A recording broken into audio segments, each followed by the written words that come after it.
مفتی صاحب تمام کبیرہ گناہوں کی وضاحت کر دیں۔ دیکھیں چند کبیرہ گناہ ہیں۔ قتل کرنا انسانی حقوق میں سب سے بڑا کبیرہ گناہ ہے۔ نماز جان کر قضا کر دینا سب سے بڑا کبیرہ گناہ اسلام لانے کے بعد۔ اس کو ہم لوگ بہت ہلکا سمجھتے ہیں۔ اسلام میں خوب سمجھ لو، جان کر نماز قضا کرنے سے بڑا گناہ کوئی بھی نہیں ہے، خوب سمجھ لیں۔ یہ امام احمد ابن حنبل کے نزدیک انسان اسلام سے ہی نکل جاتا ہے، اس کو ہلکا نہ سمجھیں۔ زمین آسمان ادھر سے ادھر ہو جائے، نماز قضا نہیں ہونی۔ جنگ کی حالت میں اللہ نے اجازت نہیں دی ہے نماز قضا کرنے کی، میدان جنگ میں، تو پھر کہاں اجازت ہوگی؟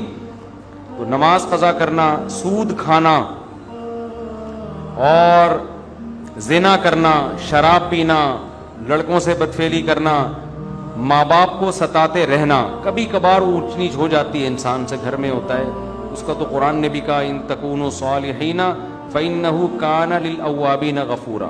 کبھی ماں باپ سے اونچ نیچ ہو جائے، توبہ استغفار کرو، اللہ معاف کر دے گا۔ تو وہ تو ہر گھر میں ہی ہوتی ہے، لیکن ان کو مستقل ٹارچر کرتے رہنا، یہ بھی کس میں داخل ہے؟ کبیرہ گناہ میں۔ رشتہ داری توڑنا، خونی رشتوں کو، چچا، ماموں، خالہ، پھوپھی، بہن، بھائی، یہ بہت قریبی رشتے ہیں، ان میں توڑ پیدا کرنے کی کوشش کرنا یہ صغیرہ گناہ نہیں ہے۔ اگر آپ کی ایک سال بھائی سے بات چیت ہی نہیں ہوتی، بہن سے بات چیت ہی نہیں ہوتی، قطع تعلق کیا ہوا ہے، تو حدیث میں تو آتا ہے رشتہ داری توڑنے والا جنت میں داخل نہیں ہوگا۔ یہ بہت خطرناک ہے، اس کو کسی طرح سے جوڑ کی کوشش میں لگ جایا کرو۔ اور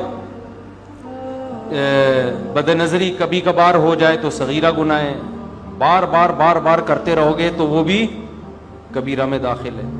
آج کل ایک حیا کے خلاف مسئلہ ہینڈ پریکٹس کی عادت لڑکوں کو پڑ گئی ہے، کبھی کبھار ہو جائے تو صغیرہ میں داخل ہے، لیکن یہ کام کبھی کبھار نہیں ہوتا، جو کرتا ہے وہ کنٹینیو کرتا رہتا ہے، تو وہ بھی پھر کبیرہ میں داخل ہو جائے گا۔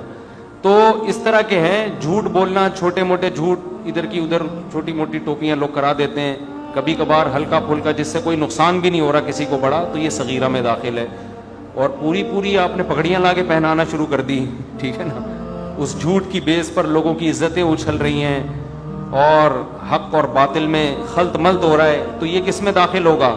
کبیرہ گناہ میں۔ تو قرآن کہتا ہے ان تجتنبوا کبائر ما تنہون عنہ نکفر عنکم سیئاتکم، اگر تم کبیرہ گناہوں سے بچو گے ہم چھوٹی موٹی خطائیں معاف کر دیں گے۔